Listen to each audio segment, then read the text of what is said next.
Hello, everybody, and welcome back to another episode of the Cinema Wave podcast here at the Culture Bay Media Network. And we are back discussing episode 4, the mid-season episode of White Lotus season 3, episode title Hide and Seek. I am one of your hosts. My name is Darian. I am joined as always by Liz Seiko. What's happening, everybody? We're back in Thailand, obviously.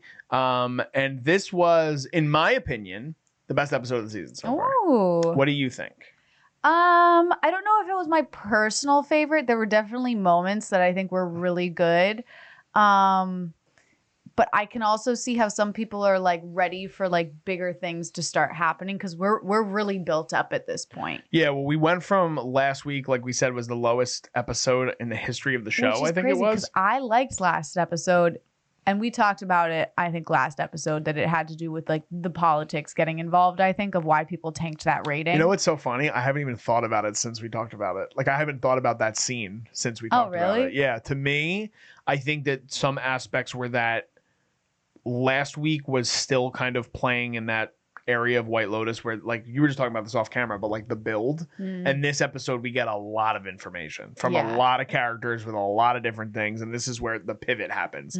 For pretty much everybody, I'd say, except for the 3 women, there is a pivot still, and they do something different. I think there's a pivot for them. There's a pivot, but it's not as much of a giving information with those characters. They actually just don't have a catty interaction for the first time in 4 weeks. Yeah, but I think that the person I thought someone else was gonna spiral and somebody else. Well, we can start with the girls. Okay, we can start with the women. So this episode with them, does it open? It does open on them too. That's ironic.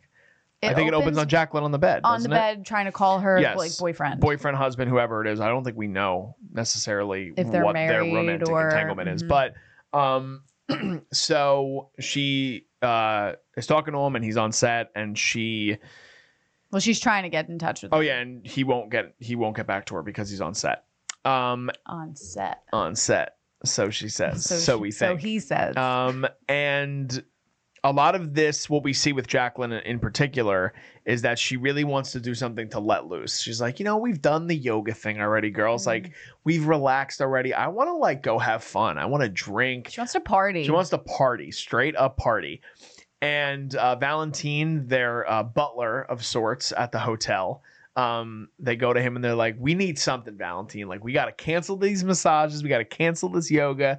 And you got to send us somewhere where there's going to be music. I need to feel an energy. Yeah. Jaclyn says.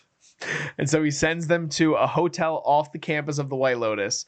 And very quickly do we realize that he sent them to essentially a retiree hotel. It's like the bargain bin hotel for older retirees in Thailand. It's still a beautiful place that they're at. Great resort, but it's not what she wants. For Jaclyn, it's the most disgusting place she's ever been in her entire life. And they have these kind of, obviously not but it reminded me of like the feeling of like what you get when we watch like The Substance, where it's like just the viewpoint of elderly or people that are deemed too old for whatever, and she's looking around and she's disgusted by these.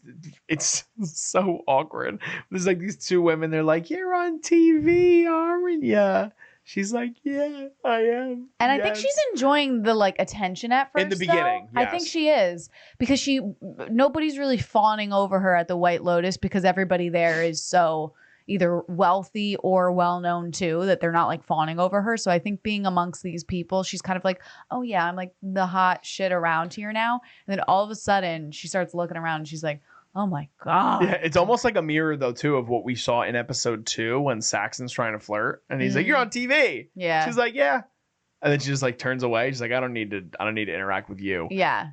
But she likes it, like you said at first, and then she's realizing, like you said, all these people are not her crowd. Yeah. And it gets to a point where she's like, we need to leave now. Almost like embarrassing. She's like loud about it. Yeah. And I think we're starting to now see her insecurities, but also her like pretentiousness that comes with being a famous person. Is that what she wants, she's going to get, and she doesn't care. But what's happening right now, she doesn't like it. So things need to be dropped. She doesn't care if the girls have a drink in their hands. She's like, chug the drink. We're out of here. I don't care. And so we're starting to see her like not be this cool, chill, relaxed girl that's like, I don't care what we're doing. I just want to be with my girls. And like now we see the tension in her really starting to build. Which is why I think it's a turning point, because I thought Kate was going to be the one that spiraled and like. But this is kind of this is what Mike White is doing though with this, because we've seen in every episode, it's just passing the buck to the next woman. And I think that what we're going to see, I don't know if you brought this up last week or not, but at the end of the day, I think we're just going to see that they're not going to change at all. No, I think this is going to be their experience. Is going to be the fakeness to one another. All of them, when they're finally isolated and they're alone, they're like so insecure with who they are. They don't believe they have any real friends. They can't trust any of their so-called best friends for such a long time. Like none of that. So, but I also think at the end of the season, they're going to be like, best girls trip ever. Yeah. We're planning another one for next year. 100%. And they're just going to go back to their lives separated from each other, but then always be like, it's the best trip ever, even though it clearly wasn't for them. Yeah, I think that, and I was thinking this early on, I think she's going to sleep with Valentine and it's going to lead to a problem with Lori. She said, she was like, what happens here? Doesn't she say what happens in Thailand stays in Thailand? Probably. Yeah. But you can just, I could feel that happening because you could tell that Valentine is attracted more to Lori, or at least that's how it's coming off. And there is a preview for next week's episode where they all end up at like this like festival. It's like a music festival or something. And the other people that also end up there are the people on the boat, which we'll get to. But she's dancing with somebody. You can't see who it is, but I have a feeling it might be Valentine, like dancing erotically with Valentine. So I think it could be like Saxton. No, I think Saxon and Chloe have something going on, especially because I think Greg's going to be distracted, even though he was admiring them on the boat. I think that now they're separated, and I think he's full on Belinda. Okay, that was one of my questions to ask you: is which way do we think Greg's going to put his attention? And you think he's going to go full Belinda to try to prevent her from actually knowing who he is, even though she now knows who he is? I think there's a bit of Greg that finds joy in Chloe going off and doing her own thing. I think more that he's okay with the underground crime life. Like I think he's like I'm escaped. I have Tanya's money. This woman's not going to fuck this up for me. If I got to kill another person, I'll kill another person. So then he would be putting his attention to Chloe. No, Belinda. I think Greg is going to focus on trying to take out Belinda again like in this. When we see Greg after his excursion on the boat with everybody, where he doesn't have many interactions, he has a very interesting one with Tim, though. But he is home alone and he's researching on Belinda and he's admiring a picture of Belinda and her son Zion, who we know next episode is going to arrive. Either next episode or the following episode, because this episode also is the first episode all season where it's not at the end of a day. This episode and episode 5 are split between one day, which I'm curious your thoughts on that. Like, I really like that they did that because there's so much to explore with this episode. Like, I feel like they can fall into that trope sometimes. We're like, oh, it's just another day in the White Lotus. But I think it's cool that we have this like excursion that's all these characters are on all these different things. Obviously, Tim gets the gun and half the people are on the boat. And then you have Rick is going to Bangkok. So everybody's off doing their own thing. Yeah. And I think that's where the momentum starts to pick up. I think that's why I like this episode more. Did they split that they're going to split episode 4 and episode 5? Yeah, I guess I didn't really realize it, to be honest. Like it wasn't something that I noticed. But I'm interested because we really haven't seen any of the characters like at night and like what the dark brings out of them, kind of, except kind of the girls. We've seen them, the 3 friends, just being catty while one of them went back to sleep already, but we haven't really seen. Well, episode 1 we get Saxon and Lachlan too at night. Yeah. Which, I mean, clearly when things start happening at night, like just dark stuff starts to happen. I mean, it's the sin. It's the sin of the White Lotus. Yeah. So I feel like this episode was just a lot more build up and adding. And I think next episode shit's gonna kind of start hitting the fan. Yeah, I think it was just a really good informational episode for a lot of our characters. Like we actually got answers with like almost all the characters. Like we know where everybody's going. Like remember last week we were talking about the Ratliffs and we're like, man, we really don't know where they're gonna go with the Ratliffs. Now at this point, you kind of know where almost all of them are going. I mean, Tim is in this situation now which I predicted last week. I was like, he might kill himself. Like I have a feeling that could be part of it. I still think that might happen, but now I also have a different theory in terms of and I've changed it every week, I think. What's the new theory? A different theory in terms of who's the dead body that Zion sees. People might not like this, but I think it's Guy Talk's girl. Mook? I think it might be Mook. Wow. I think it's Mook. Mook. Didn't think that at all. I think it's Mook because I think it's going to be a situation in which Guy Talk is going to get all this training, and at the end of the day, the reality is going to be that he's not going to be up to the challenge of trying to be this person that's the hero. Like, and you hear multiple other gunshots happening, so I think we're going to lose multiple characters, but there's only the one body, and I think one of the bodies could be Mook, and I think he's trying to defend her, and he's not able to defend her, and I think he still dies. Okay. I have a new theory on who dies. Okay. And I would be really upset if like this goes through, but a part of me thinks Chelsea. Okay. I could see Chelsea because so I actually rewatched the first episode with my mom and sister this weekend, and so there were just a few things that I picked up on that I wasn't really picking up on. One of the first things she says to him is to Rick is like, I like want to help you, like I would die in order to help you, which is just very specific wording to throw in there. And then also in this episode, she says, she's like, what if this is some like Final Destination shit for me? Like she's like the robbery, the snake bite. And she's like, what happens if something else happens to me? And he's like, well, hopefully lightning doesn't strike twice in one spot. And I just feel like this wording. But is part of that Mike White now playing into the trope of what the show is now? Because people are aware, like there's a lot of characters that have like near death kind of things. Like again, even like if Tim now is in possession of a gun, you know, and Guy Talk could have been killed in that situation where there was a robbery. And again, same thing with Chelsea at one point. Rick is surrounded by snakes. Like there's a lot of different characters that have already been surrounded by death. I think part of it is Mike White kind of playing with the audience a little bit. Maybe, but I also think that so then there's another person that I think could possibly die too, but the reason I also think Chelsea is now on the table, I thought she was completely safe for the longest time. But now I think also with Rick being gone, I just think that it kind of opens up her storyline to not be so attached to him. And I don't know where her storyline would go besides like unfortunate demise like Tanya. I think they're going to be the couple that makes it out. I don't know. But then I can't even see a scenario in which anybody else makes it out that's not them, because everybody. Really? I could definitely the three friends.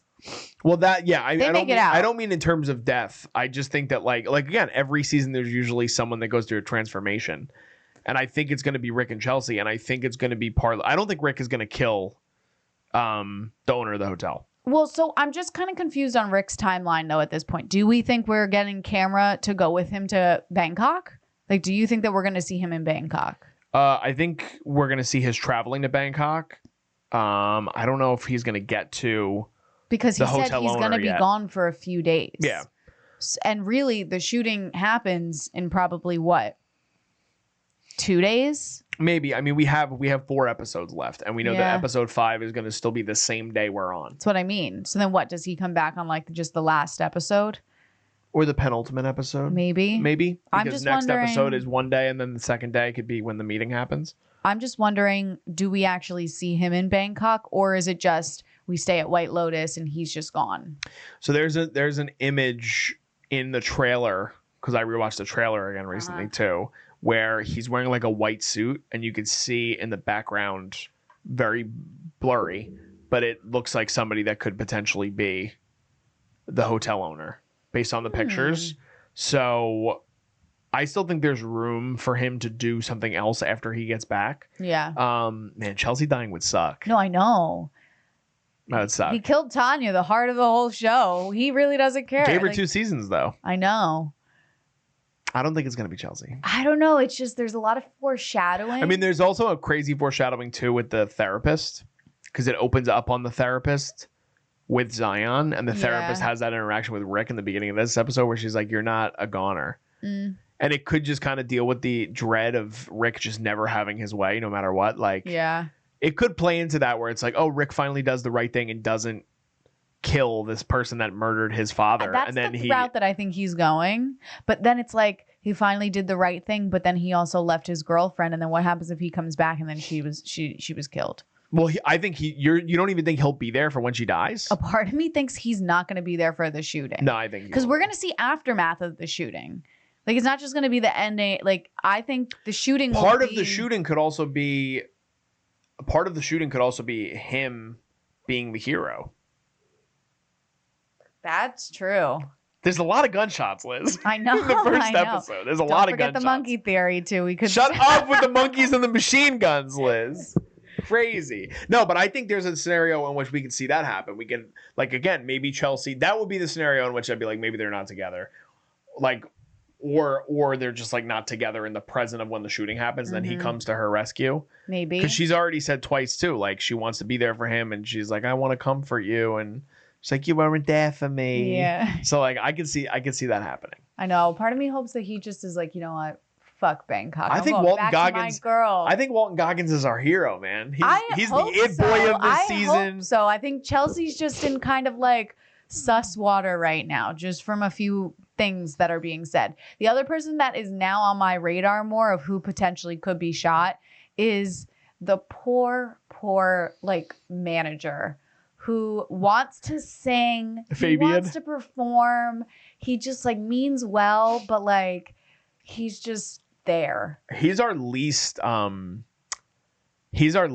kind of detailed manager we've gotten through this point of White Lotus. Is he the shooter? Is he just like fed up with all of this? That'd be correct. Well, I have a theory on not a theory on the shooters, but I think that the people that did the robbery are the three guys that are with the women. Oh, I love that theory. And the two guys. There was I wrote it down. Brain Pilot on YouTube, great channel, said that one of the guys has a snake tattoo, and he refers to it, and he says it goes all the way down to, and Lori's like, "Whoo!" And they take a snake pendant from the jewelry store, which is the one that Chelsea's eyeing, and then the snakes are kind of an allusion to the fact that like bad is always surrounding you, even when you don't know. And we see that literally when Chelsea gets bit by the snake. So that's another part of the reason why I think that like they might be baiting people into being Chelsea. Like, it's Chelsea, and it's like, it's not going to be Chelsea. I hadn't even thought of Chelsea at all. Like, I thought she was fully safe. But this is the episode to think it's Chelsea, and it probably isn't. But we'll see. That's why I think it's Mook. I think it's going to be someone that they and it's going to be multiple characters, but I think Mook is the one that we're like least expecting. And it's going to be something in which like Guy Talk is going to want to try to defend her, and he's just not going to be up to it. I know, poor Guy Talk. He's just in love with what a fuck up, man. Because he's got the rose-colored lenses on. This dude, he just loves her. She comes in looking like a princess. She is a princess. And he's like, "You look beautiful," and he just completely gets distracted, leaves a gun out on the table, just leaves the gun out, and she's just like, he's like, "I'll walk you to your show. I can't watch, but I'd love to walk you."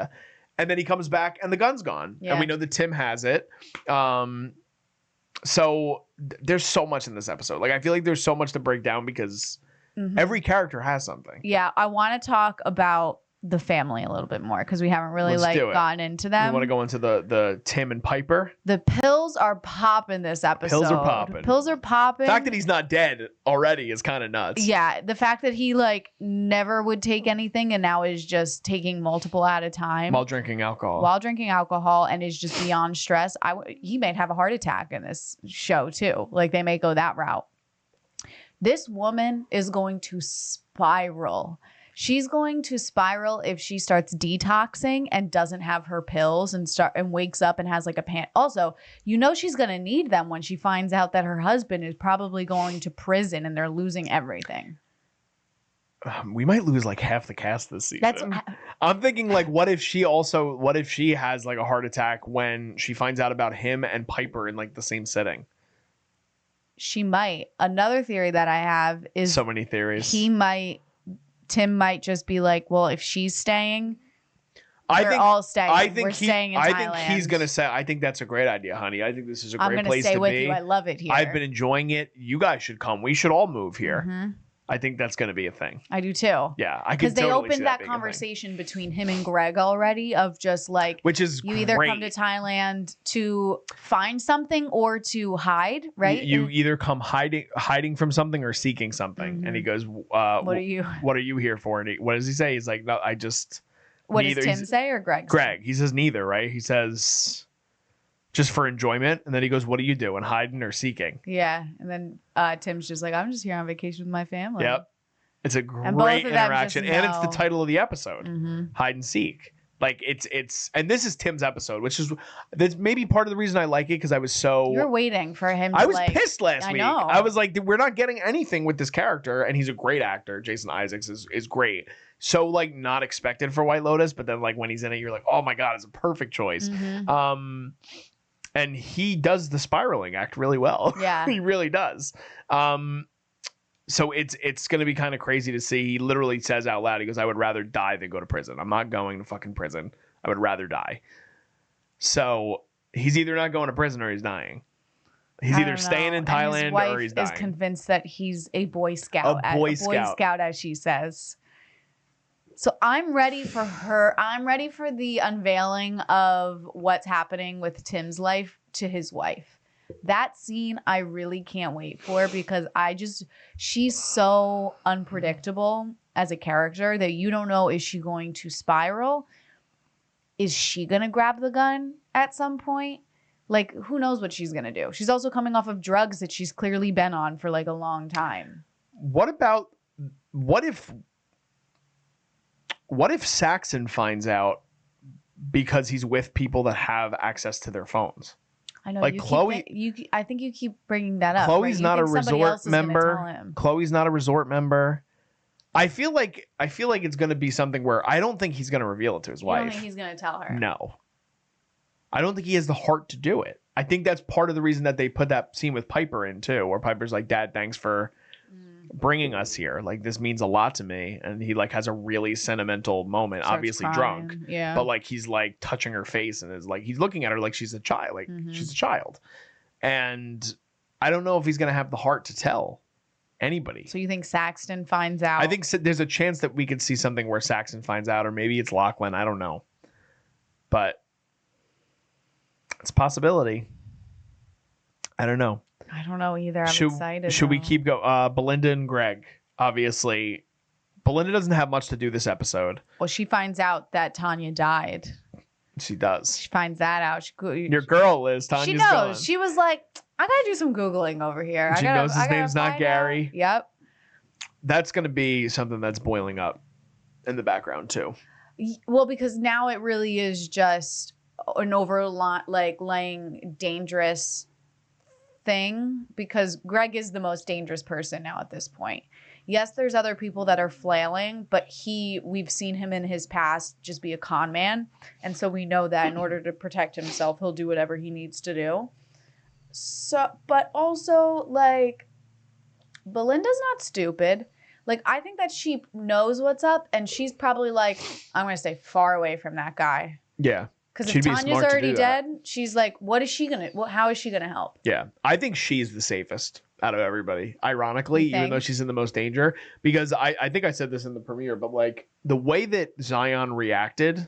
It wasn't his mom. Couldn't have been his mother. No. So again, maybe she's somebody that gets shot before, but I just think she's. What's in her room, too? You know how she keeps like hearing something? They showed it. I remember in the beginning. They showed it to us at the end of the last episode 3, right? Yes, episode 3. After what's his name leaves, the guy. She goes in her room and she's like, "What is that?" And then she wakes up and she hears it again. I don't know. Something else to speculate and theorize. I don't know though. I don't either. But they keep showing that. There's a lot. There's so many details. It's good though. This is why I love that we're finally building up to something.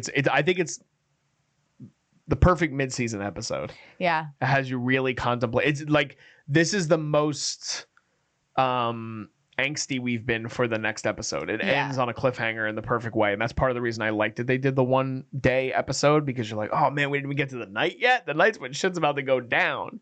So this Sunday's gonna be a great episode. I'm looking forward to it. They better have some stuff go down. They're gonna have some stuff. They need Liz. to. They need to. They're gonna have some stuff. Other quick funny scene. There's not really much to add to it, but all the women getting shot with water guns and freaking the fuck out as if they were like, there's like these little kids just like shooting them having with water the time guns. of their life, literally loving life. And it's actually not all kids. Then they start running down the street, and it's just like a cute thing they do in Thailand, and these women are like, get the fuck out of here. It's like losing their minds. I'm like, oh my god, this is insane.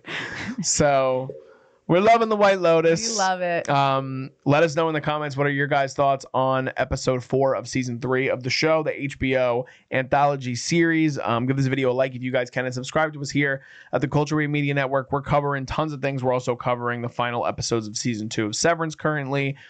This week, Vinny and I are going to start our coverage of Daredevil Born Again. We have a review upcoming for Mickey 17, Bong Joon-ho's new movie. We have a lot of movie reviews coming for you guys soon. Opus is coming soon. Black Bag, Zach and I are going to be covering. So there's a lot of stuff for you guys to check out here on the channel. Plus, we're also going to be covering some film festivals upcoming. This is a big month. March and April are very big months leading into the summer. So we hope you guys can check all that stuff out. And you guys can also follow us on social media if you don't already. All the handles are below me in the video currently. In our YouTube description, we're on YouTube, obviously. We're on Instagram. We're also updating, thanks to Mikey, we're updating our RSS feed very soon. So our audio podcast will be up to date. That's on me. I apologize, but we'll be back up to date very soon for you guys if you guys are more audio listeners as well. Just signing off. I'm Darian Scalamoni. I'm Liz Seiko. And we'll see you guys next time. This is The Culture.